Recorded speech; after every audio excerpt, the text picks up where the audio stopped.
اللہ تعالیٰ نے ایسا کیوں کیا؟ ہم تو ایسا کرتے ہیں، ہم تو اتنا کرتے ہیں، اور اللہ نے ایسا کیوں کیا؟ تو یہ بات غلط ہے. تم نے جو کچھ کیا ہے وہ بھی اللہ کی مدد سے کیا ہے. ہاں، ہم جو کچھ کریں گے وہ کس سے کریں گے؟ کیونکہ اللہ نے طاقت دی ہے. چنتا کرنے کی طاقت ہم کو اللہ نے دی. اگر اللہ طاقت سے دے گی تو آدمی چنتا نہیں کرتا، کیا نہ کرتا ہے. ہاں، اور جو کچھ ہوتا ہے میرے دوستوں وہ اللہ کی طرف سے ہوتا ہے. اس لیے کہا زیادہ الخلق والامر، یاد رکھو مخلوق میں اس کی محنت اس کا کسی کا کچھ نہیں، سب اس کا ہے. اسے حکم ہوا ہے ہم کو کہ ایک حضور صلی اللہ علیہ وسلم کی دعا ہے، اللہم اغننی بفضلک وبارک لی فیما قدر لی حتی لا احب تعجیل ما اخرت ولا تاخیر ما عجلت. حضور صلی اللہ علیہ وسلم کی دعائیں ہیں، بڑی بڑی چیزیں اس میں مانگی ہے، مگر ہمارے اندر سیکھنے کا مزاج نہیں ہے. ہماری حالت ایسی ہو گئی جس کو آنکھیں بند کر کے رکھے تو جدھر کوئی نہیں جائے گا ادھر جائے گا.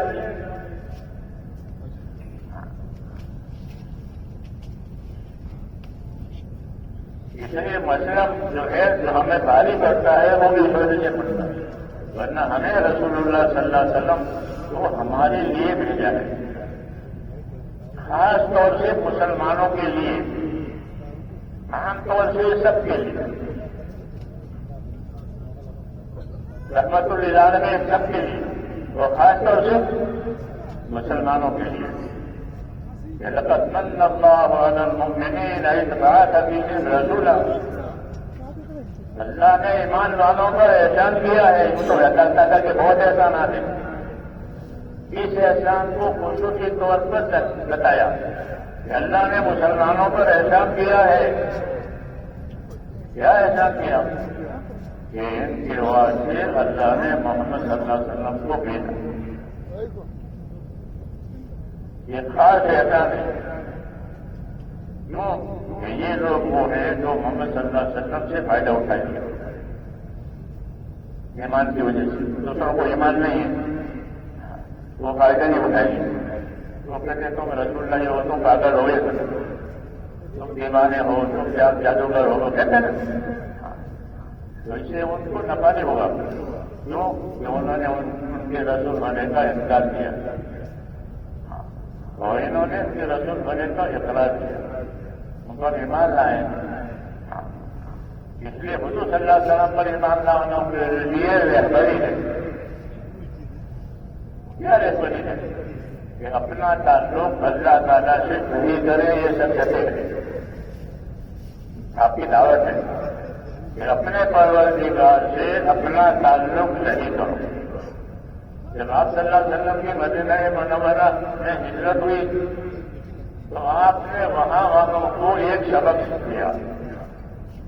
وہ سبق یہ تھا کہ من اصلح ما بینہ وبین اللہ اصلح اللہ ما بینہ وبین خلقہ. یہ سبق تھا. اس کا مطلب یہ ہے کہ جو لوگ اپنا اور خدا کا معاملہ ٹھیک کر لیں گے تو اللہ ان کا اور مخلوق والا معاملہ ٹھیک کر لیں گے. ہمارا معاملہ ہے مخلوق سے، آپس میں بھی آسمان سے بھی ہمارا معاملہ ہے، زمین سے بھی ہمارا معاملہ ہے. میں زمین سے بھی حالات اچھے آ رہے ہیں، آسمان سے بھی حالات اچھے آ رہے ہیں، آپس کے حالات بھی اچھے آ رہے ہیں، شخصی حالات بھی اچھے ہو. ہم تو ہر چیز کے محتاج ہیں حالات کے لحاظ سے. تو اس کا علاج آپ صلی اللہ علیہ وسلم نے یہ بتایا کہ اپنا معاملہ اللہ تعالیٰ سے صحیح کرنا. پھر اللہ کو معلوم تمہارے کیا کیا حالات ہیں اور تمہاری کیا کیا حاجت ہے. وہ اس کو معلوم ہے کہ وہی سب چیز کا پیدا کرنے والا ہے. حاجت بھی وہی پیدا کرے، حاجت بھی وہی پیدا کرے، کوئی دوسرا خالق نہیں ہے. اس لیے کہا کہ اپنا معاملہ اللہ تعالیٰ سے صحیح کرو. جب اپنا معاملہ تعالیٰ سے صحیح ہو جائے گا سارے معاملات صحیح ہو جائیں گے, ساری کائنات تمہارے ساتھ ہو جائے گی. یہ دعوت ہے آپ کہ اللہ سے معاملہ صحیح کرو. کہ اللہ سے کیا معاملہ کرنا ہے؟ کہ اللہ سے جو ہمارا تعلق ہے اس تعلق میں معاملے کو صحیح کرنا ہے. اللہ سے ہمارا تعلق بندگی کا ہے, رشتے داری کا نہیں ہے. ہم بندے ہیں اس کے پیدا کیے ہوئے, اور ہم کو بندگی یعنی عبادت کے لیے پیدا کیا. تو ہمارا تعلق اللہ سے عبادت اور بندگی کا ہے. یہ تمام نبیوں نے سمجھایا ہے. یہ بندوں کا تعلق اللہ تعالیٰ سے کسی رشتے داری کا نہیں ہے, اور اللہ تعالیٰ ان کا محتاج نہیں ہے.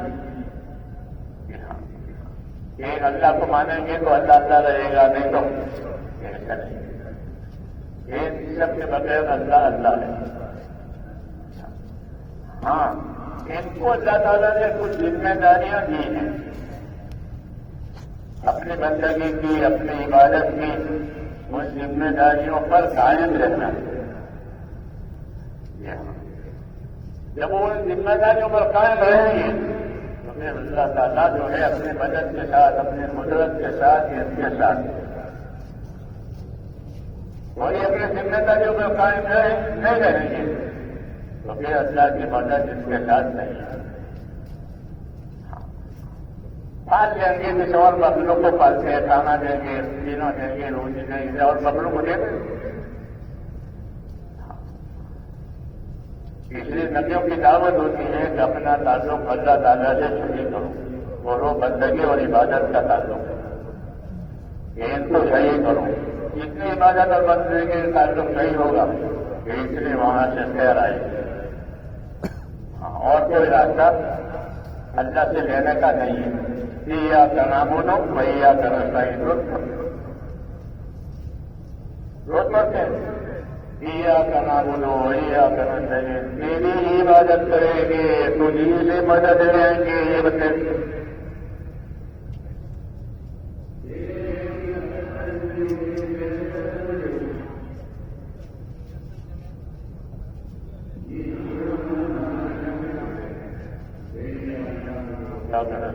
میری ہی عبادت کریں گے اور تجھے مدد ہے. تو مدد کر کے عبادت کرنے کے لیے پھر کیا راستہ ہے؟ اہدنا الصراط المستقیم, یہ راستہ ہے کہ ہم کو سیدھے راستے کی رہبری کر دے, کہ ہماری زندگی سیدھے راستے پر آ جائے. سیدھا راستہ کس کا ہے؟ یہ نبیوں کا ہے, صدیقوں کا ہے. صدیقوں وہ لوگ کہلاتے ہیں جو اپنے ایمان یقین میں سب سے اونچے ہوتے ہیں. یہ نبیوں کے بعد ہے, یہ نبیوں کے بعد ہے ان کا درجہ. وہ صدیقین کا درجہ ہے. صدیقین جو ہے وہ یقین والے ہوتے ہیں. ہاں, پھر اس کے بعد دوسرے لوگ ہیں کہ وہ شہداء ہیں. ہاں, جو جان مان لگاتے ہیں اس یقین کی بنیاد پر کہ کامیابی اللہ سے لیں گے. اور پھر اس کے بعد میں صالحین ہے, نیک روح ہے, جس کو اپنے زندگی کی ذمہ داریوں کو اللہ کے لیے پوری کیا کرتے ہیں. یہ چار درجے ہیں جو اللہ کا انعام پاتے ہیں, انبیاء کرام اور صدیقین اور شہداء اور صالحین. یہ چار طبقے ہیں جو اللہ تعالیٰ کا انعام پاتے ہیں, اور انہیں کی زندگی اللہ تعالیٰ کو مطلوب ہے. کیونکہ ان کی زندگی میں اللہ کی اطاعت ہے. نبی تو ہے اطاعت والا, اور اطاعت کی دعوت دینے والا, اور اطاعت سکھانے والا. پھر اس کے بعد صدیقین کا درجہ ہے کہ ان کی زندگی بالکل اسی نمونے پر ہوتی ہے جس نمونے پر نبی ہوتا ہے. ابو بکر رضی اللہ عنہ کے بارے میں ہے, ابو بکر رضی اللہ عنہ کے بارے میں ہے کہ حضرت ابو بکر رضی اللہ تعالیٰ عنہ بالکل ایسی نماز پڑھتے تھے جیسے حضور صلی اللہ علیہ وسلم بالکل ایسے نماز پڑھتے تھے جیسے حضور صلی اللہ علیہ وسلم پڑھتے تھے. اور ابو بکر رضی اللہ عنہ عبداللہ جو اسما کے بیٹے تھے وہ عبداللہ کی قریشی نماز پڑھتے تھے کہ ابو بکر پڑھتے تھے.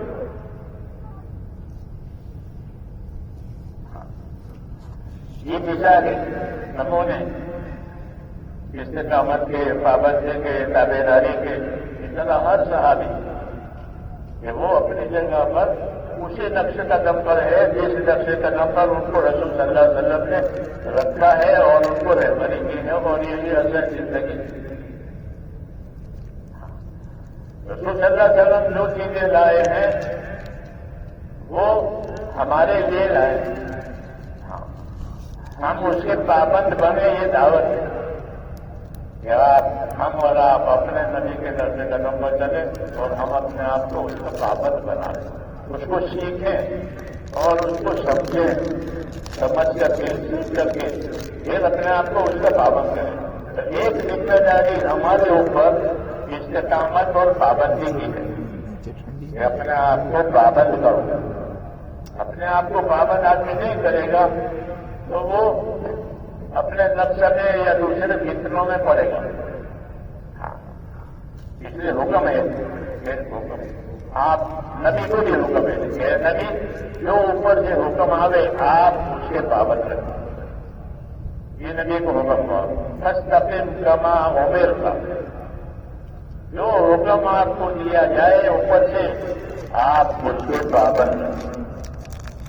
دوسرے نمبر میں فاستقم کما امرت ومن تاب معک، اور جو آپ کے ساتھ توبہ کر کے ایمان لائے ہیں وہ بھی. یہ دوسرا حکم تمام ایمان والوں کہ وہ بھی نبی کی طرح اللہ کے امر کے پابند رہے. طرح نبی کو پابندی کا حکم دیا ہے تو ان کی زندگی نبی کی زندگی سے ملتی ہوئی ہو جائے گی.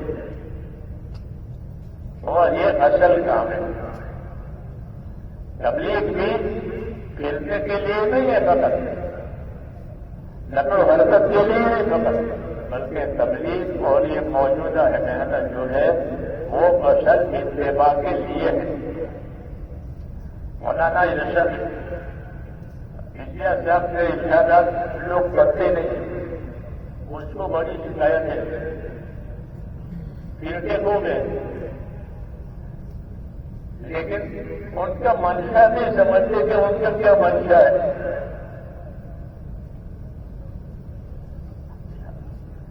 جو آدمی ہم کو چلا رہا ہے، دعوت دے رہا ہے، اس کا منشا معلوم کرو.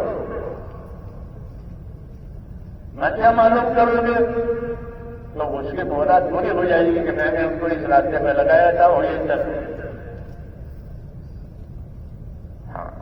اور منشا معلوم نہیں ہے تو انہوں نے اپنی کہی، ہم نے اپنی اور ہم نے اپنی کی. پڑھنے کے زمانے میں تو مجھے دینے پوچھتا تو کچھ جمعداروں بھی کرتے تھے یونانی.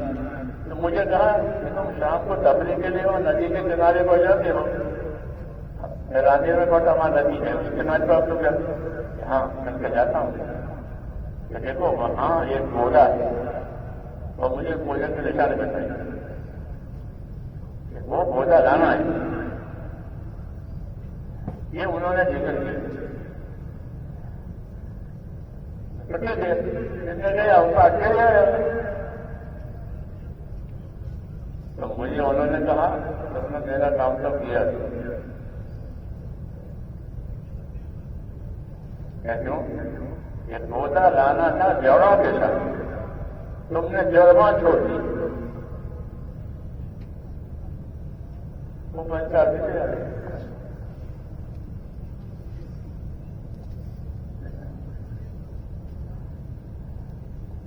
اس لیے میں نے کچھ سنا ہے کہ کوئی ارشاد پڑے گا وہ تو پہلے اس کو سمجھنا،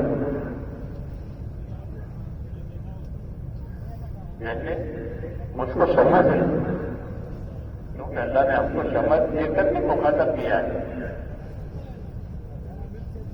سمجھ بھی ہے پھر آدمی بالغ ہوتا ہے پھر احکام اس پر آتے ہیں کہ بھائی یہ بچہ بالغ ہو گیا تو بالغ کا مانے کہ اب ذمہ داری کی طاقت کو پہنچ گیا. بالغ کے مانے پہنچنے والا، ابھی لفظ ہے بالغ پہنچنے والا. تو کس چیز کو پہنچنے والا؟ یہ ذمہ داریوں کی سمجھ تک یہ پہنچ گیا ہے. اب اس کو ذمہ داریاں سمجھ میں آئی گی، نفع نقصان بھی سمجھ میں آئے گا۔ اب تک تو کھیل کود میں تھا، بچہ ہے اس لیے ہاں پھر اسے کھیل کود کے سامان بیکار ہو جاتے ہیں جب وہ اپنے عمر کو پہنچتا ہے۔ میں نے بہت سے گلی ڈنڈے بنائے تھے بڑے سامان بہت سارے گلی ڈنڈے کیسے پھر پڑھنا پڑھانا ہوا تو وہ گلی سے بھول گئے کیونکہ وہ دور ختم ہو گیا۔ جو دور ختم ہو جائے گا اس دور کا دور کی اثر ہو جائے گی۔ تو آدمی جب اپنی عمر تک پہنچ جاتا ہے تو پھر دوسری چیزیں نہیں ہوتی ہیں، اس لیے پھر اللہ تعالیٰ کے حکم اس کی طرف آتے ہیں، یہ کرو یہ کرو یہ کرو یہ کرو۔ جو سمجھدار ہوتا ہے تو وہ اس کی پیروی کرتا ہے کہ میری طرف اللہ تعالیٰ کے حکم آئے میں اس کو پورا کروں، عبادت میں، کھانے میں، کمانے میں، پہننے میں، اوڑھنے میں سفا کروں۔ اس لیے مسلمان کی زندگی اس طرح سے جس طرح ریل پٹری پر ہوتی ہے۔ کوئی ریل کسی ملک میں بغیر پٹری کے ہوتی ہے یا تمہارے ملک میں ہوتی ہے؟ نہیں۔ ریل کس پر ہوگی؟ پٹری پر۔ وہ پٹری کس کے لیے ہوگی؟ ریل کے ریل کے لیے پٹری، پٹری کے لیے ریل۔ ان دونوں میں تلازم ہے۔ یہ مثال ہے کہ مسلمان کی زندگی کس پر ہوگی؟ یہ مسلمان کی زندگی علم و ذکر پر ہوگی۔ یہ پٹڑی ہے، یہ پٹڑی ہے کہ مسلمان کی زندگی علم و ذکر پر ہوگی، اور علم و ذکر مسلمان کے لیے ہوگا۔ کیا پھر تو مانے گا نہیں؟ مجھ کو کیا تعلق ہے؟ وہ تو منکر ہے، وہ منکر ہے۔ جی ہاں، اس نے انکار کر دیا ہے۔ تو اب یہ چیز علم و ذکر یہ مسلمان کے لیے ہے، اور مسلمان علم و ذکر کے لیے یہ اصلی حیات ہے جو نبیوں کے ذریعے سے آتی ہے۔ جب یہ حیات آ جائے گی علم و ذکر والی تو اس کے نتائج اچھے نکلیں گے۔ اس لیے ایمان کے بعد علم و ذکر کا نمبر ہے۔ ایمان کے بعد ہر مسلمان ایمان رکھتا ہے اللہ پر، آخرت پر، رسولوں پر، تو اس کی زندگی علم و ذکر پر آئے۔ علم پر نہیں ہوگا تو وہ جہالت پر ہوگا، ذکر پر نہیں ہوگا تو غفلت پر ہوگا۔ ہر صفت کے مقابلے میں ایک اور صفت ہے، علم کے مقابلے میں جہالت ہے، ذکر کے مقابلے میں غفلت۔ یہ دنیا اسی کا مجموعہ ہے، یہاں دونوں طرف، میرا بھی ہے، مجاہدہ بھی ہے، دشمنی بھی ہے، دوستی بھی ہے، کڑوا بھی ہے، میٹھا بھی ہے۔ وَمِن كُلِّ شَيْءٍ خَلَقْنَا زَوْجَيْنِ لَعَلَّكُمْ تَذَكَّرُونَ کہ ہم نے ہر چیز کا جوڑا بنایا ہے، تم غور کرنا۔ ہم نے ہر چیز کا جوڑ بنایا ہے، تم غور کرنا۔ کیا مطلب ہے اس کا کہ جوڑ بنایا ہے تو غور کرنا؟ یہاں جوڑ سے مراد جنس کا جوڑ نہیں ہے، ہمارا دولت تو جنس ہے، انسان ہے دونوں۔ یہاں جوڑ بنایا ہے دونوں متضاد صفات کا۔ اللہ کہتا میں نے اندھیرا بھی بنایا ہے، اجالا بھی بنایا ہے، تندرستی بھی بنائی ہے اور بیماری بھی بنائی ہے، دشمنی بھی بنائی ہے اور دوستی بھی بنائی ہے۔ یہ بتایا کہ ہر چیز کا جوڑا، ضد والا جوڑا، یہ دعوت ہی ہے۔ ہاں، یہ میں نے ضد والے جوڑے دنیا میں بنائے ہیں، تم غور کرنا۔ ضد والے جوڑے کی خاصیت یہ ہے کہ ایک ہوگا تو دوسرا نہیں ہوگا۔ ضد والے جوڑے کی یہ خاصیت ہے، بس اندھیرا اور اجالا یہ دونوں جوڑ ہے بولنے میں، لیکن ان کی کیفیت یہ ہوگی کہ اندھیرا ہوگا تو اجالا نہیں ہو سکتا، اجالا ہوگا تو اندھیرا نہیں ہو سکتا، دشمنی ہوگی تو دوستی نہیں ہو سکتی، اور دوستی ہے تو یہ وہ جوڑے ہیں جو آپس میں ملیں گے نہیں. تو تم دیکھنا یہاں ہدایت بھی ہوگی گمراہی بھی ہوگی. یہ دونوں جوڑے یہاں ہیں. تو تم غور کرنا کہ اس کی کس سے اوپر ہو. ہدایت پر ہو. اگر ہدایت پر نہیں ہوں گے تو یہ گمراہی پر ہو جائیں گے. ہاں میں نے جو بنایا ہے تم غور کرنا. ایک نہیں ہوگا تو دوسرا ضرور ہوگا. ومن كل شيء خلقنا زوجين لعلكم تذكرون. میں نے ہر چیز کا جوڑا بنایا ہے. چیز والا جوڑا تو تم خیال کرنا کہ مجھے کون سی قسم پر رہنا ہے اور کون سی قسم سے مجھ کو بچنا ہے. تو اللہ فرماتے ہیں کہ اللہ نے انسانوں کو پیدا کیا مومن کافر مومن ہوں مومن. ان میں سے کچھ کافر رہے کچھ مومن رہے. یہ جوڑ ہوا کفر کا اور ایمان کا. اس کا بھی جوڑ ہے. کفر ہے ایمان ہے. تو کچھ کفر والے ہوئے کچھ ایمان والے ہوئے. یہ سمجھا کر کہا کہ تمہیں کیا لینا ہے. یہ رسول رہبر ہی نہیں ہوئی تو اللہ نے رسولوں کو بھیجا ہے. یہاں سے کیا لینا ہے اور کس چیز سے بچنا ہے. کیا لینا ہے کس چیز سے بچنا ہے. اس کی دعوت کے لیے اور اس کی تعلیم کے لیے اللہ تعالیٰ نے رسولوں کو بھیجا. تو رسولوں نے آ کر یوں کہا کہ اللہ نے جب تم کو پیدا کیا ہے تو اس کے تعلق کے لیے تم کو اپنے لیے ایمان کو بنانا ہے اور کفر سے بچنا ہے. ایمان کو بنانا ہے اور کفر سے اپنے آپ کو بچانا ہے. یہ پہلا سبب ہے. پہلا نمبر ہمارا ہے کلمہ. تو یہ ایمان کا کلمہ ہے. یہ پہلا نمبر ہے کہ اپنے آپ کو ایمان والا بناؤ. اللہ کے تعلق والا بناؤ. ایمان والے بنا کا کیا مطلب ہے. ایمان والے بیان کا مطلب ہے کہ ہر چیز کو اللہ سے سمجھے. اللہ کے غیر سے کچھ نہیں ہوتا اور اللہ سے سب کچھ ہوتا ہے. کیوں کہ وہ قدرت والا ہے, وہ اختیار والا ہے. جب کسی سے کچھ نہیں ہوتا تو کسی کی طرف نہیں جانا ہے. جس سے سب کچھ ہوتا ہے اس کے پاس جاؤ. یہ دعوت ہوئی اللہ کی پہچان کرا کرتے. زمین آسمان میں کوئی معبود نہیں ہے اللہ کے سوا اور زمین آسمان میں کوئی کچھ کرنے والا نہیں ہے سوائے اللہ کے سوا. جب یہ بات ہے تو تم اپنا تعلق اپنے اللہ سے کرو. تو کون سا تعلق کریں گے. اللہ تعالیٰ تو کہہ دیا دے نہ اس کا رشتہ ہے نہ اس کے اولاد ہے نہ اس کا معاملہ ہے. تو اللہ سے تعلق عبادت اور بندگی کا ہوگا. یہ دروازہ اللہ نے اپنے تعلق کے لیے کھولا رکھا. حضور صلی اللہ علیہ وسلم کے ذریعے سے اس کی دعوت دلائی کہ کونوا عباد اللہ اخوانا. یہ ٹھہرے ہو اللہ کے تو بندے رہو اور آپس کے بھائی رہو. یہ مجمع انسانوں کا. تو مجمع میں کیسے رہو گے. انسانوں کے مجمع میں ہم بھائی بن کر رہیں گے کیونکہ ہم تو ایک ماں باپ کے اولاد ہیں. ایک ماں باپ کی سب اولاد ہے. اس لیے بھائی بن کے رہو گے آپس میں اور بندے بن کر رہو گے خدا کے لیے. یہ آپ نے دعوت کی. مدینہ والوں کو بھی سمجھایا کہ کون عباد اللہ. بہت کرتے تھے پہلے مدینہ میں کہ کون عباد اللہ اخوانا. اللہ کے تو بندے رہو گے اور آپس میں بھائی رہو گے.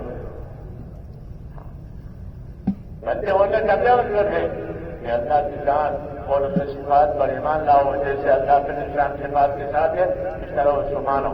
پھر اس نے ہم کو کیا حکم دیا ہے. یہ عبادت کا حکم دیا. وما خلقت الجن والانس الا لیعبدون. میں نے جناتوں کو انسانوں کو صرف اور صرف میری عبادت کے لیے کرے. اور کوئی مطلب ان سے نہیں ہے. ان کی روزی ان کی زندگی یہ میں دوں گا. یہ روزی نہ دوں گا, زندگی نہ دوں گا, ان کی ساری چیزیں میں دوں اور وہ میری عبادت کریں. یہ ذمہ داری بتائی گئی انسانوں کی اور جنوں کی. یہ دو مخلوق ہیں انہیں پر حساب کتاب ہے اور کسی مخلوق پر حساب کتاب نہیں ہے. جنات پر اور انسان پر ان پر حساب کتاب ہے. نبی جناتوں کے لیے بھی آئے ہیں, نبی انسانوں کے لیے بھی آئے ہیں. حضور صلی اللہ علیہ وسلم جناتوں کی بھی نبی ہیں اور انسانوں کی بھی نبی، اور اللہ تعالیٰ دونوں سے خطاب کرتے ہیں. ہاں، جناتوں سے خطاب کرتے ہیں. حضور صلی اللہ علیہ وسلم جناتوں کا اجتماع کرتے ہیں، جیسے آپ لوگوں کا اجتماع کرتے ہیں انسانوں کا جوڑ کر، تو جناتوں کو بھی جمع کر کے ان کو بھی تبلیغ کرتے ہیں. کیوں کہ آپ جناتوں کے نبی ہیں. روایتوں میں تقریباً 6 مرتبہ اپنے جنوں کو جوڑا ہے. جی ہاں، ان کو تبلیغ کی ہے. وہ آپ کے پاس بیٹھے ہیں، وہ آپ کے پاس بیٹھے ہیں، آپ کے ساتھ نماز میں بھی ہوتے ہیں.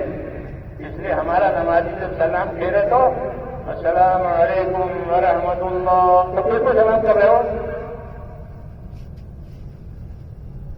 ایک تو جو دوست بیٹھے ہیں یہاں بڑے سے، ایک تو مجھ کی نیت کریں گے السلام علیکم ورحمۃ اللہ، السلام علیکم ورحمۃ اللہ.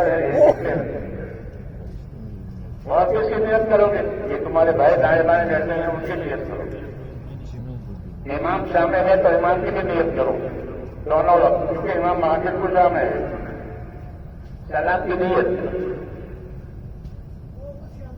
امام سامنے ہے تو امام کی دونوں وقت نیت کریں گے السلام علیکم. میں امام بھی ہے اور یہ بھائی دائیں بائیں بائیں بائیں اور یہ خلیف ہیں اور وہ جن جو ہمارے ساتھ نماز پڑھتے ہیں. جی ہاں، وہ نماز پڑھنے آتے ہیں لیکن آپ کو دکھائی نہیں دیتے. کیوں کہ وہ حکم کے پابند ہیں کہ آپ صلی اللہ علیہ وسلم نے جنوں کو تبلیغ کی. تو اس میں روایت ہوتا ہے کہ آپ نے ان کو 6 مرتبہ جوڑا ہے اور ان کو سنائے. اللہ کے ان کا سورہ رحمان پڑھ کر سنائی.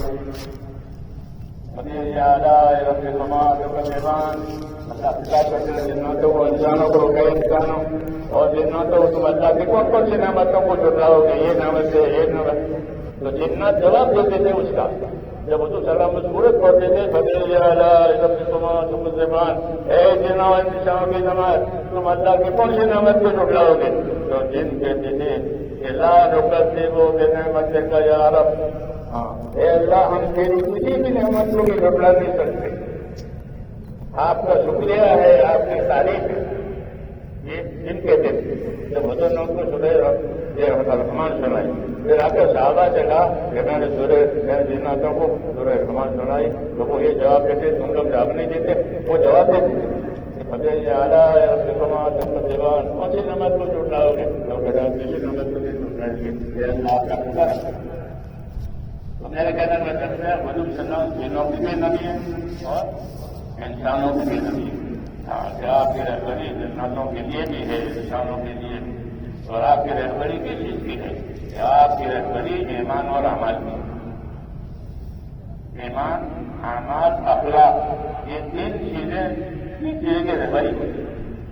کہ اللہ سے ایمان کا تعلق ہے کہ جیسے وہ اپنی شان سے بات کے ساتھ ہے ایسے اللہ کو مانو. اور جو باتیں اللہ نے ہم کو بغیر جگہ بتائی ہے، قبر ہے، قیامت ہے، جنت ہے، دوزخ ہے، اس کو بھی ماننا. اس کو ایمان کہتے ہیں. بغیر دیکھے مانے بغیر دیکھے مانتے، بغیر دیکھے ماننا ہی معتبر ہے. دیکھنے کے بعد تو سب مانیں گے. ہر کافر مرنے کے بعد مسلم ہو جائے گا. ہاں، اے اللہ ابصرنا وسمعنا، یا اللہ ہم نے دیکھ لیا اور مان لیا. اللہ کہتے اب نہیں، اب تمہارا ایمان معتبر نہیں ہے.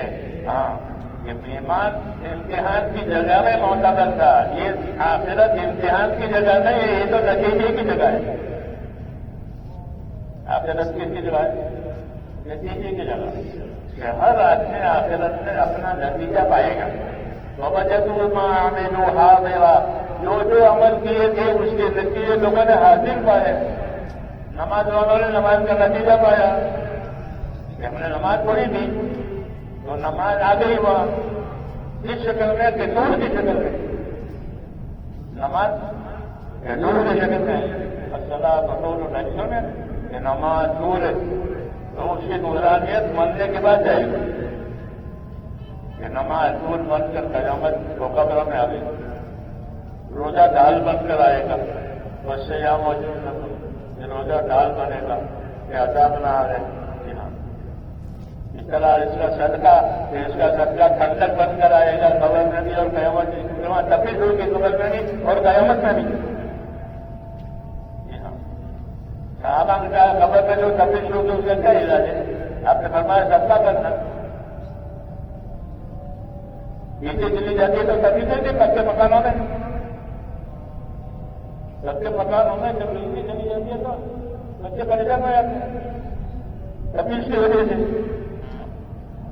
بجلی آتی ہے تو راحت ہو جاتی ہے، نہیں تو بچے پریشان ہوتے ہیں. جی ہاں، تو قبر میں تبھی ہوگی. کم جگہ ہے تو اس کا کیا علاج ہے؟ آپ نے فرمایا اس کا علاج یہ صدقہ ہے. یہ صدقہ جو ہے قبر کی تپش میں ٹھنڈک ڈالے گا. قیامت کے میدان میں بھی ٹھنڈک ڈالے گا. قیامت ترنت قریب ہو جائے گی. تو ہر آدمی قیامت کے میدان میں اپنے صدقے کے سائے میں ہوگا. قیامت کے میدان میں ہر آدمی سایہ اس کے کسی کا ملے گا یہ اپنے صدقے کا. اگر انہوں نے صدقہ دیا ہے تو سایہ ہوگا، نہیں تو سورج کی تکلیف میں ہوگا. یہ غیب کی خبریں ہیں جو نبی دیتے ہیں تاکہ لوگ اپنی زندگی کو حکموں پر دعوت. یہ دعوت ہے. ان تمام باتوں میں کامیاب ہونے کے لیے اپنی زندگیوں کو اللہ کے حکم پر لاؤ. پھر ہم مسلمانوں کے لیے دو حکم ہیں، دو قسم کے حکم ہیں. ایک قسم یہ ہے کہ اپنی ذاتی زندگی میں اپنے اندر استقامت اور پابندی پیدا کرو. یہ ذاتی زندگی کا حکم ہے کہ ہر مسلمان اپنی ذاتی زندگی میں استقامت سے رہے، پابند بنے. ہاں، ایمان کا پابند اور ایمان کے تقاضے کا پابند. ایمان کا کیا تقاضا ہے؟ ایمان کا تقاضا اطاعت ہے. ایمان کیا تقاضا کرے گا؟ ایمان اطاعت کا تقاضا کرے گا کہ ہم اللہ رسول پر ایمان لائے ہیں کہ ٹھیک ہے اللہ رسول کی اطاعت کرو. ہاں، جسے مال کا تقاضا ہوتا ہے تجارت کرو. اگر مال مال کی تجارت نہیں کرے گا تو اپنے مال کو کھا جائے گا. کہے گا کہ لوگ اس کو ضرورت پڑتی ہے تو وہ اپنے مال کو تجارت میں سے بڑھاتا ہے. لگاتا کہ تجارت سے مال بڑھتا رہے اور ضرورت بھی پوری ہوتی رہے. ہاں، اس لیے مال تجارت کے ذریعے ہوتا ہے. کہ مال کو تجارت پر لگاؤ تاکہ مال سے مال پیدا ہو، زندگی ضرورت پوری ہوتی رہے. اس طرح ایمان ملا ہے. کہ ایمان کا کیا تقاضا ہے؟ کہ ایمان کا تقاضا اللہ رسول کی اطاعت کرنا. یہ ایمان کا تقاضا ہے کہ حکم اللہ دے گا وہ طریقہ رسول دے گا. اب جو اللہ کا حکم ہے اس کو بھی جانو اور اس حکم کے پورا کرنے کے لیے جو طریقہ ملا ہے اس کو بھی جانو تاکہ وہ حکم طریقے کے مطابق ادا ہو جائے. یہ علم و ذکر کا مطلب ہے. علم و ذکر کا یہ مطلب ہے. اس کی طرح ہے ہاں کہ جو حکم آیا ہے تو حکم کو بھی جانو اور پھر حکم کے پورا کرنے کا کیا طریقہ ہے اس کو بھی جانو تاکہ وہ ذمہ داری صحیح ہو جائے. اگر حکم کو جانا ہے اور طریقے کو نہیں جانا ہے تو غلط عمل کرے گا. ہاں، اس لیے ہر آدمی ہر ہنر والا اپنا ہنر سیکھتا ہے. ہنر سیکھے گا تو صحیح کرے گا، ہنر نہیں سیکھا ہے تو غلط کرے گا. تو غلط کرے گا تو اس کے سر میں پڑے گا. اس لیے کہا کہ اپنے عمل کو صحیح کرنے کے لیے پہلے تو حکم کو دیکھو، پھر طریقوں کو دیکھو اور حکم پورا کرنے اور طریقوں پر چلنے کی طاقت پیدا کرنے کے لیے فضائل کو دیکھو. اس کو دیکھو کہ اگر فضیلت معلوم ہوگی تو طبیعت عمل کرنے کے لیے تیار ہو جائے گی کہ مجھے اس پر یہ ملنے والا ہے اور نہیں کروں گا تو مجھے یہ سزا ہونے والی ہے. فضیلت میں دونوں چیزیں ہوتی ہیں کہ کرنے پر یہ انعام ملے گا اور نہ کرنے پر یہ سزا ہوگی. تو سزا کبھی تو یہ لگا لے گا اور اس اس میں اجر و انعام کا بھی علم آ گیا. تب آدمی کی طبیعت تیار ہو جائے گی کہ میں نہیں کروں گا تو یہ بتائے گا، تو کروں گا تو یہ بتائے گی. جب کو نہ تو آخر میں جائے اور عمل کو چھوڑے. اس لیے اللہ تعالیٰ نے اپنے حکموں کے لحاظ سے دونوں چیزیں بتائی کہ حکم پورا کرو گے تو یہ ہوگا، نہیں پورا کرو گے تو پھر ہوگا. اس کو فضائل کہتے ہیں. کیا کہتے ہیں؟ فضائل. یہ فضائل کا علم حاصل کرو گے تو تمہیں اپنے عمل کی قیمت معلوم ہوگی. ہر تاجر اپنی چیزیں بیچتا ہے تو اس کو معلوم ہے کہ چیز اصل قیمت میں دے رہے ہم کتنے میں آ رہی ہے اور کتنے میں جا رہی ہے. اسی کو تاجر کہتے ہیں کہ اصل چیز بھی اس کو معلوم ہے، نفع بھی معلوم ہے. یہی میرا نفع ہے، یہ اصل ہے. تو اصل کو اور نفے کو سامنے رکھ کر وہ تجارت کرتا ہے تو وہ تجارت نفے کی ہوتی ہے. ہم کو بھی یہی حکم ہے کہ تم اصل عمل کو بھی جانو اور اس پر تمہارے پروردگار نے کیا نفے کا وعدہ کیا ہے اس کو بھی جانو. یہ میرے اللہ نے میری ایک نماز میں مجھے یہ کہا کہ یہ نماز ہے اور اس میں یہ نفع ہے. یہ نماز کا ترک کرنا ہے، اس کی یہ وبا ہے. جب اس کو جانے گا تو پھر اس کے اندر طاقت ہونے کی طاقت پیدا ہوگی. آدمی ہے نا کہ وہ اپنے اچھی چیز پر وہ مائل ہوتا ہے اور کوئی چیز سماجی نہیں ہے، تکلیف والی ہے تو وہ اپنے آپ کو اس سے بچاتا ہے. یہ آدمی کا مزاج ہے. تو اللہ تعالیٰ نے یہ دونوں چیزیں بتائی کہ تمہارے عمل کرنے پر ہم اس کو یہ دیں گے، عمل کرو گے تو یہ کریں گے. اس کو فضائل کا علم کہتے ہیں. صحابہ کے دور میں ہر ایک کو فضائل کا علم یاد تھا. جیسے تاجر کوئی آئٹم دیتا ہے تو اصل قیمت کیا ہے اور اللہ کا کیا ہے اس میں تمام چیزوں کے بارے میں معلوم اس کے پاس. اس طرح مسلمان بھی تمام عملوں کے بارے میں وہ جانتے تھے یہ ایسا عمل ہے جس کے کرنے پر یہ ملے گا اور نہ کرنے پر یہ ہوگا. اسی وجہ سے ان کے عمل بہت نہیں ہوتے تھے. کیوں؟ ان کا نفع نقصان کا خیال ہے. یہ تاجر کو نفع نقصان کا خیال ہے تو اپنی چیزوں کو یہ تو اڑائے گا. نفع ہوگا تو بیچے گا، نہیں ہوگا. تو حضور صلی اللہ علیہ وسلم فرماتے ہیں کہ دنیا میں ہر انسان تاجر ہے. خالی دکان لے کے بیٹھا ہے وہ نہیں، وہ تو مال کا تاجر ہے. اور دنیا میں ہر انسان اپنی صلاحیت کا تاجر ہے. یہ حدیثوں میں ہے کہ کل الناس یغدو فبائع نفسہ موبقها وموتقها، کہ ہر آدمی سوداگر ہے، ہر آدمی تاجر ہے اور وہ تجارت کرتا ہے. اس تجارت میں کھوٹ کھانے والے بھی ہوتے ہیں، اس تجارت میں نفع اٹھانے والے بھی ہوتے ہیں. نہیں فرمایا کھوٹ کھانے والے بھی ہیں اور نفع اٹھانے والے. ہر آدمی تاجر ہے. تو یہ کس چیز کے تاجر ہے؟ کہ یہ اپنی صلاحیتوں کی تاجر ہے. جس کے کہ ہر آدمی دنیا میں آیا ہے تو وہ اپنی صلاحیت لگائے گا. ایسا نہیں ہے کہ وہ ہاتھ باندھ کے تم بیٹھا رہے گا، بلکہ اسے صلاحیت یہاں لگے گی کہ اپنی صلاحیت کو، اپنی سمجھ کو کہاں لگانی ہے.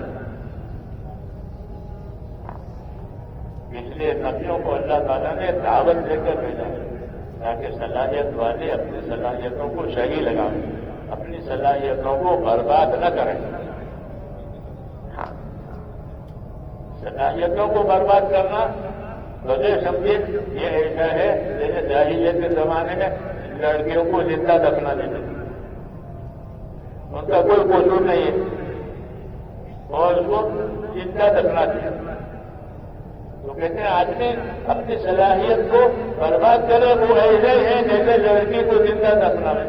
صلاحیت کا کوئی قصور نہیں تھا، اس صلاحیت کو برباد کر دی. سمجھ نہیں ہوا؟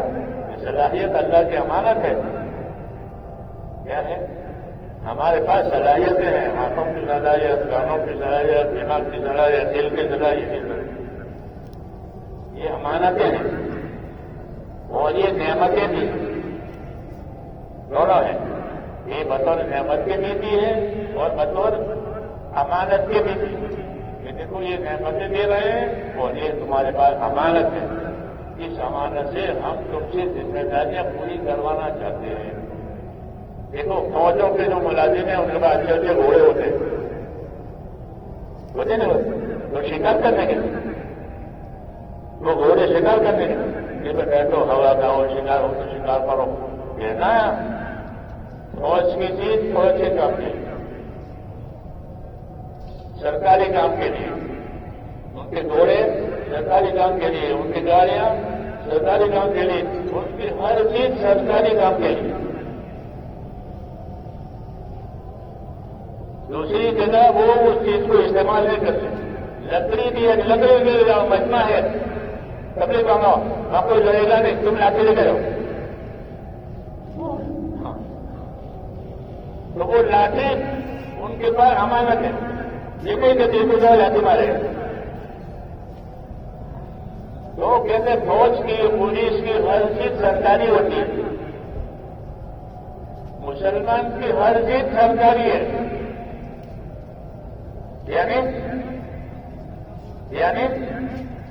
اللہ کی ہے ہماری نہیں ہے. ہمارے ایک بزرگ ہے وہ تیل مالش کرو بھائی مجھے تیل مالش کر یہ سرکاری مال ہے. یعنی دماغ دل کو صحیح رکھنا ہے تاکہ اللہ کا کام کرے. کیا یہ سرکاری ہے میری نہیں ہے. دماغ خراب ہو گیا تو کیا کام کرے. یا دماغ کمزور ہو گیا تو کیا کام کرے گا. تو بھائی تیل مالش کرو یہ سرکاری ہے. اور یہی ایمان کی بات ہے. قل ان صلاتی ونسکی ومحیای ومماتی للہ رب العالمین. اے نبی کہہ دو لوگوں سے کہ میری جانی عبادت میری مالی عبادت میرا جینا میرا مرنا میری ہر چیز اللہ کی ہے. میرا اور آپ کا کچھ نہیں ہے. سب کی چیز کی ہے سب سرکاری ہے. تو اسے مولانا صاحب کہتے تھے کہ ہم تو سرکاری آدمی ہیں اپنی مرضی کا کچھ نہیں کر سکتے. جی ہاں ہاتھ مانگ کے کھڑا رہنے کو ہے تو ہاتھ مانگے جو کہنے جو کہیں تو جو کہیں ہماری اپنی مرضی سے کچھ نہیں. کیوں کہ ہم بندے ہیں. ہم اپنے اللہ کے بندے ہیں اس لیے اس کی بندگی اور تابعداری میں رہیں گے اور یہی ہماری کامیابی ہے. یہ جتنی بندگی اتنی کامیابی. زندگی بے بندگی شرمندگی زندگی پابندگی پرزندگی زندگی بغیر بندگی کی شرمندگی ہے. جاتی شرمندہ ہوگا میں نے اپنے آپ کو ظاہر کیا. اور زندگی پابندگی پرزندگی یہ زندگی بندگی کے ساتھ ہے تو پھر ہو جائے گا. یہ وہ چیزیں جس کا ہم نے اللہ سے وعدہ کیا تھا اللہ رسولہ یہ وہ چیزیں ہمارے پاس آ گئی بننے کے بعد یہ جس کا اللہ نے ہم سے وعدہ کیا تھا کہ اشراق کا بیٹھ کر نماز پڑھو گے تو کتنا ملے گا. ہاں یہ اشراق کا پڑھو گے تو یہ ملے گا اور چاش پڑھو گے تو یہ ملے گا. یہ سنتیں پڑھو گے تو ملے گا. یہ ظہر پڑھو گے تو یہ ملے گا. یہ شرط میں تہجد کا ثواب ملے گا. ہاں تو تہجد کا ثواب مل رہا ہے. کیوں یہ وعدہ دیوا ساز کی نماز پڑھیے. یہ ساز کی نماز پڑھنے سے ہم ملے گا. صحابہ سے حضور صلی اللہ علیہ وسلم نے فرمایا کہ دیکھو تم صبح پہ اٹھتے ہو تو تمہارے بدن کے 360 جوڑ ہیں اور وہ صحیح سلامت ہوتے ہیں. تم صحیح سلامت تمہارے جوڑوں کے ہونے کی بنا پر تمہیں روزانہ صدقہ کرنا چاہیے. شکریہ میں 360 جوڑ ہے ذرا اتنا بڑا صدقہ کہاں سے ڈال غریب آدمی. ایسا نہیں کر سکتے مشکل. ایسا کرو کہ چاش کی نماز پڑھ لیا کرو. تو چاش کی نماز پڑھ لیا کرو گے تو 360 جوڑوں کے صدقے کے برابر ہو جائے گی.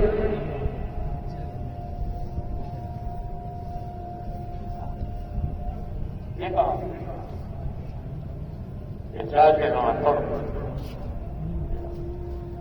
صورت کے سوال سے ایک گھنٹہ پہلے اس کا وقت ہوتا ہے. جو رسل پھلا رہے اسے گھنٹہ پہلے بات اس کا وقت رہتا ہے. چار سے نماز پڑھو گے تو 360 چھوڑوں کے صدقہ کی طرح سے ہو جائے گا. یہ مثالیں ہیں کہ اللہ تعالیٰ کی طرف بلانے کے لیے اس کے فضائل، اس کی فضیلتیں، اس کا انعام اکرام یہ بتایا جاتا ہے. اور یہ سچی باتیں ہیں، یہ سچی باتیں ہیں. اللہ کہتے ہیں یا جو الناس ان وعد اللہ حق، اے لوگوں یاد رکھو اللہ کا وعدہ حق ہے. تم کے جو وعدے کیے گئے ہیں وہ پورے ہوں گے اگر تم نے شرط پوری کر دی. شرطیں ہمارے دل میں ہوتی ہے، وعدے اللہ کے دل میں ہوتے ہیں. یہ کرو گے تو یہ ملے گا، یہ کرو گے تو یہ ملے گا. جو شرطیں لگائی ہیں وہ ہمارے دل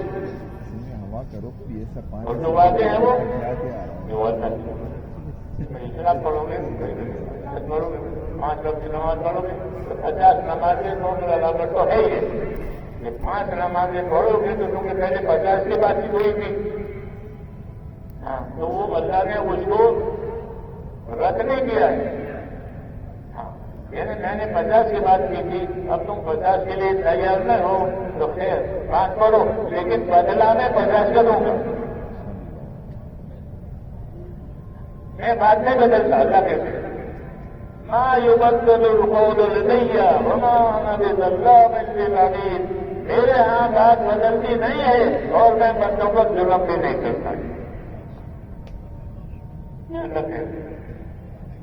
لیکن ہم اللہ کو پہچانتے ہی نہیں، کیونکہ نبیوں کی تعلیم سے اللہ کی معرفت اور پہچان حاصل ہوتی ہے. نبی یہ تعلیم میں اللہ تمہارا نہیں کیا اللہ کو پہچان. تو یہ کہا کہ میں نے 50 مدد کی تھی، اب تم 50 سے لاچار ہو گئے ہو تو کوئی بات نہیں، 5 چھوڑو گے، لیکن میں لاچار نہیں ہوں، میں کریم ہوں. کیا ہوں؟ کریم اور شفیع میں فرق ہے. ایک آدمی شفیع ہوتا ہے، ایک آدمی کریم ہوتا ہے. شفیع بھی سخاوت کرتا ہے لیکن شفیع حاجت کو دیکھتا ہے. شفیع کوئی حاجت والا گیا تو شفیع اس کی حاجت پوری کر دیتا ہے. اور جو کریم ہوتا ہے وہ حاجت کو نہیں دیکھتا، وہ تو اپنی شان کو دیکھتا ہے. تو اللہ اپنی شان کو دیکھتے ہیں، اس بندے کو فکر میں نہیں سکتا ہوں. اور شفیع ہے میں اس مشکل والے کو فکر نہیں دیکھتا ہوں.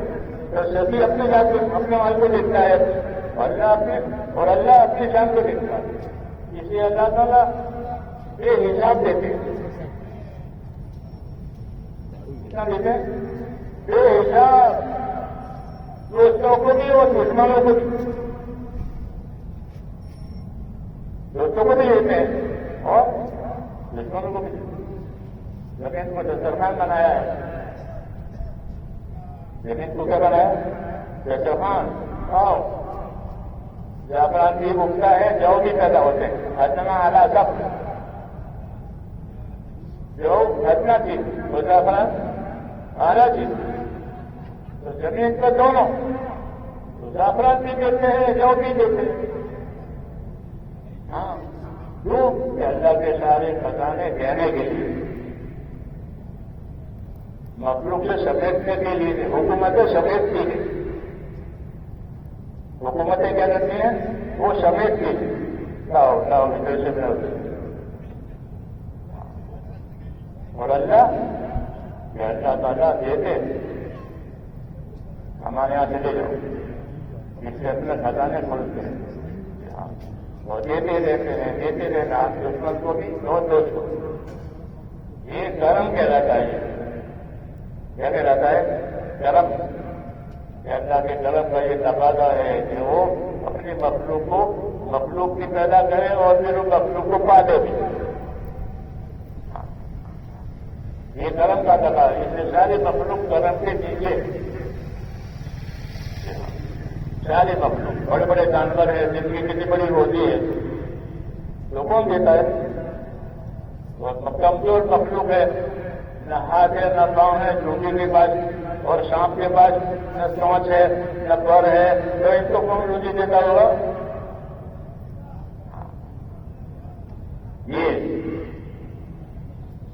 یہ کیا ہے؟ یہ اللہ کا کرم ہے. تو ایک معاملہ تو کرم کا ہے، ایک معاملہ افضلیت کا ہے. کیا ہے؟ تو کرم تو سب کے لیے، ایک معاملہ افضلیت کا ہے کہ بندے کے اللہ کے ساتھ تعلق بندگی کا. تو اس کے لیے دو قسم ہیں، ایک جنت اور ایک انسان. ان دونوں کے ساتھ تعلق عبادت کا بھی ہے کہ یہ دونوں کو اللہ نے اپنی عبادت سے لے کر رکھے ہیں. ان کو اپنی عبادت کرنی ہے، اس کا حساب کتاب ہوگا، باقی کسی مخلوق کا حساب کتاب نہیں. ان کا حساب کتاب ہے جنتوں کا اور انسانوں کا. اس لیے ان کے لیے اللہ تعالیٰ نے رسول بھیجے اور ان کو ہدایتیں دی ہیں. ان کو جن کے جان مال کو امانت بتایا ہے کہ تمہارے پاس جو جان مال ہے وہ اللہ کی امانت بھی ہے، اللہ کی نعمت بھی ہے. یہ امانت تمہیں حقوق ادا کرنے کے لیے تھی اور حقوق کی تعلیم نبیوں سے لو. حقوق کی تعلیم نبیوں سے لو. نبی حقوق کی تعلیم دی. اللہ کا کیا آپ سب سے کہتے ہیں؟ اللہ کا کیا آپ ہے یہ سب سے کہتے ہیں؟ حضور صلی اللہ علیہ وسلم نے معاذ بن جبل سے پوچھا، معاذ آپ کو معلوم ہے اللہ کا کیا حق ہے؟ کہ مجھے نہیں معلوم ہے، آپ بتائیں گے. اللہ کا حق یہ ہے کہ اسی کی عبادت کی جائے گی، اس کے ساتھ کسی کو شریک نہیں دینا چاہیے. یہ اللہ کا حق بتایا. اللہ کا حق ہم پر یہ ہے کہ ہم اس کی عبادت کریں جیسا نبی نے بتایا ہے. اس طرح آپس میں ایک دوسرے کے حقوق ہیں. جتنے تعلقات اتنے حقوق، جتنے تعلقات اتنے حقوق. تو اس حقوق کی تعلیم کے لیے اللہ نے علم اتارا ہے نبیوں کے ذریعے. ان کا یہ حق ہے، ان کا یہ حق ہے، ان کا یہ حق ہے. جب علم آئے گا تو زندگیاں صحیح ہو جائے گی. حق ادا کرنے کے بعد اتنا بجاتے ہو حقدار کو حق مل جائے. اب کیا جھگڑا ہے؟ حقدار کو حق مل جائے گا تو پھر کوئی جھگڑا نہیں ہے، اور حقدار کو حق نہیں ملے گا تو پھر جھگڑے ہوں گے. تو جھگڑوں کی یہ وجہ یہ حقدار کو حق نہیں ملتا. اس لیے نبی بھیج کر کے حقوق بھی بتاتے ہیں اور انصاف کو اللہ نے فرض کیا ہے کہ ہر آدمی انصاف سے زندگی گزارے. حضور صلی اللہ علیہ وسلم فرماتے ہیں مجھ کو بھی انصاف کرنے کا حکم ہے. امید تو لیا آنے لگا ہی نہ مجھے حکم ہے کہ تمہارے درمیان میں انصاف قائم کروں. تو میں خود بھی انصاف سے ہوں اور تمہارے درمیان سے بھی انصاف کرتا ہوں. ایک مرتبہ آپ نے ایک مال تقسیم کیا، مجھے قاضی نے کہا کہ اس تقسیم میں انصاف نہیں ہوا ہے.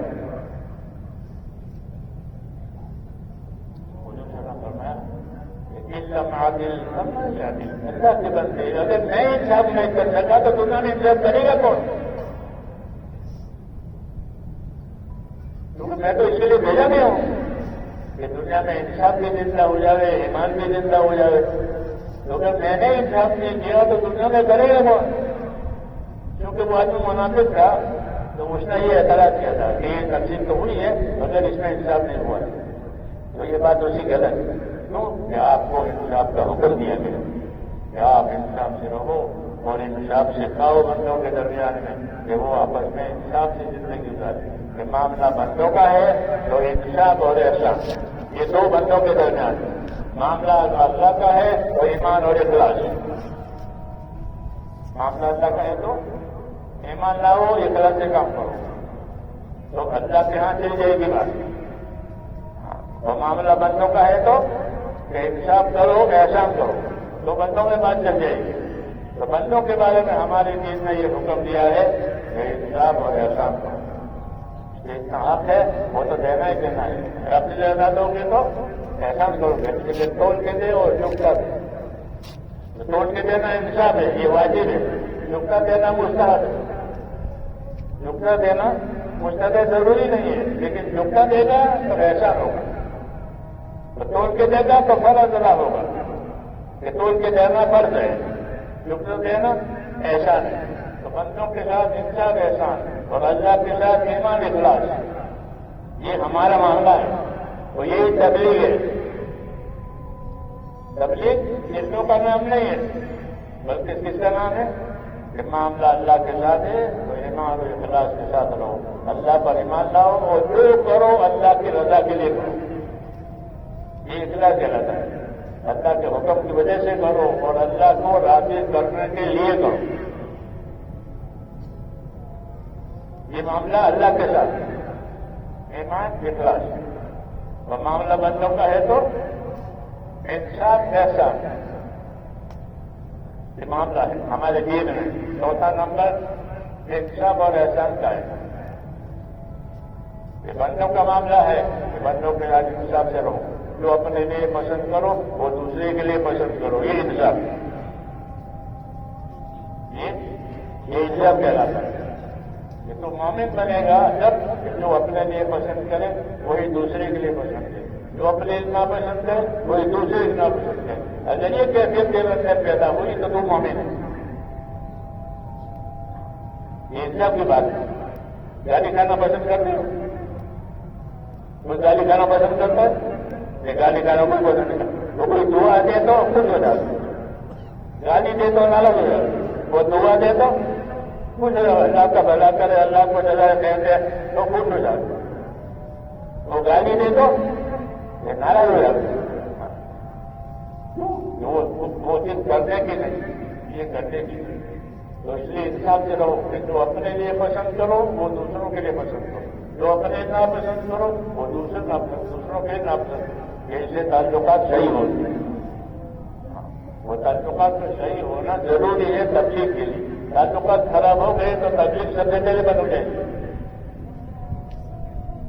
ہاں، سب سے پہلے تبلیغ بند ہو جائے گی، تعلقات ان کے اچھے نہیں ہے تو اس کے بعد میں کرے گا۔ جیسے کہا کہ آپ کے تعلقات صحیح کرو، اور آپس کے تعلقات صحیح کرنے کے لیے کیا طریقہ ہے کہ اچھا گمان کرو۔ کیا کرو کہ ہر آدمی کے بارے میں اچھا گمان کرو، اسے خوبی دیکھو، اسے خوبی دیکھو گے تو اچھا گمان پیدا ہوگا۔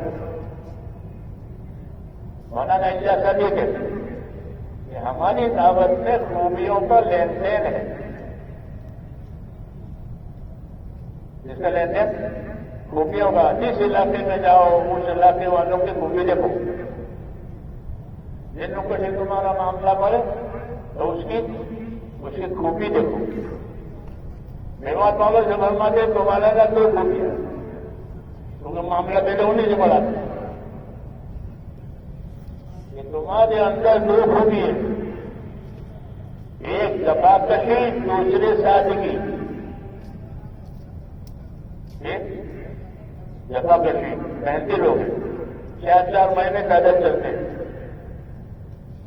ہاں، ایک دہلی سے بمبئی پیدل، ہاں تو دہلی سے بمبئی پیدل، دہلی سے پشاور پیدل چلے۔ اب تو پشاور ہمارے پاس نہیں ہے تو آپ کے پاس دہلی پشاور نہیں جائے گی 4 مہینے کی زبان، لیکن بمبئی جائے گی، کلکتہ جائے گی 4 مہینے کی پیدل چلتی ہے۔ مولانا یوسف صاحب تلاٹی نے پہلی رمضان شہباز جیل کر دلا، یہ 4 مہینے پیدل چلاتے تھے، ان کی حیات میں یہ مہینے عبادت کے ہیں، اس میں نماز بھی ہے، حج بھی ہے، روزے بھی ہے 4 مہینے میں۔ ہاں، رمضان شہباز جیل کر دل، رمضان کے روزے اور شہباز عید اور حج، تو یہ 4 مہینے عبادت سے پیدل کرو، تو وہ حضرات پیدل چلتے دہلی سے کلکتہ، دہلی سے بمبئی۔ دیکھو کہ ان میں دو خوبی ہے، ایک زفاکت ہے پیدل چلیں، اور سادگی ہے، ان کے ساتھ زیادہ سامان نہیں ہے کہ سامان ڈھونا پڑے ان کو۔ جی ہاں، وہ سادے ہیں کہ تمہارے اندر سادگی ہے اور تمہارے اندر زفاکشی ہے، اس لیے تم دنیا میں کام کر لو، وہ دنیا میں کام کر دیتے، بنیاد بن گئے، ان کی وجہ سے راستے کھل گئے، اللہ ان کو جزائے خیر دے۔ تو اس لیے میرے بھائیوں، یہ چیزیں اپنے اندر پیدا کرتی ہیں، یہی مقصد ہے دعوت کا، یہ محنت بھی آئے اور محنت علم و ذکر والی آئے۔ محنت والی نہیں، بلکہ محنت کون سی؟ کہ محنت علم و ذکر والی۔ ہاں، کرنا بھی ہے محنت بھی کرنی ہے اور علم و ذکر کے ساتھ کرنی ہے. چکی کی طرح چکی کے سامنے ایک طرف دانا ہے ایک طرف آٹا. یہ دو چیزیں چکی کی ہوتی ہے. ہاں پھرتے وہ تو آپ کا پھرنا خالی پھرنا نہیں ہوگا بلکہ علم و ذکر لیتے لیتے علم و ذکر لو جن کے پاس ہے اور نہیں ہے تو ان کو دو. تو ہمارا پھرنا علم و ذکر کے ساتھ ہے لیکن لوگوں نے اس کو بھولا دیا. کون سا علم لوگ کر کے فضائل کا پہلے لیں گے کیونکہ وہ آسان ہے. وہ سمجھنا بھی آسان عمل کرنا بھی آسان. تو مولانا فرماتے تھے کہ پہلے فضائل کا علم لو تاکہ اپنے عمل کی قیمت بھی پہچان ہوگی اور دوسروں کو اپنے عمل کی قیمت بھی بتاؤ گے. تو سبحان اللہ پڑے گا تو نہیں کا بہت باہر سے باہر ثواب ملے گا. سبحان اللہ کا ثواب کتنا ہے؟ بہت باہر کے برابر. ہاں مولانا کہتے سبحان اللہ کا بہت کے برابر ہے تو نمازوں کا کتنا ہوگا زکاتوں کا کتنا ہوگا ہم تو اوپر ہی ہوتا ہے. تو فضائل کو پہلے زندگیوں میں لاؤ تاکہ زندگی عمل والی بنے. عمل کے لیے اللہ نے پیدا کیا. ہاں مگر عمل علم و ذکر والا. جی ہاں انصاف احسان والا اخلاص والا ان چیزوں کو لے کر یہ ہماری دعوت ہے. اس کو اپنی زندگیوں میں لانا ہے اور امت میں اس کو چلانا ہے. اپنی زندگی میں لانا استقامت, امت میں لانا یہ نصرت. یہ دونوں کام ہمارے ہیں. یہ استقامت سے بھی رہو اور اپنے دین کی نصرت کرنے والی بھی رہو. مددگار بنو اپنے دین کی اور پابند بنو اپنے دین کی. اس کے لیے تیار ہے. ہاں یہی چیزیں چلاؤ دنیا میں.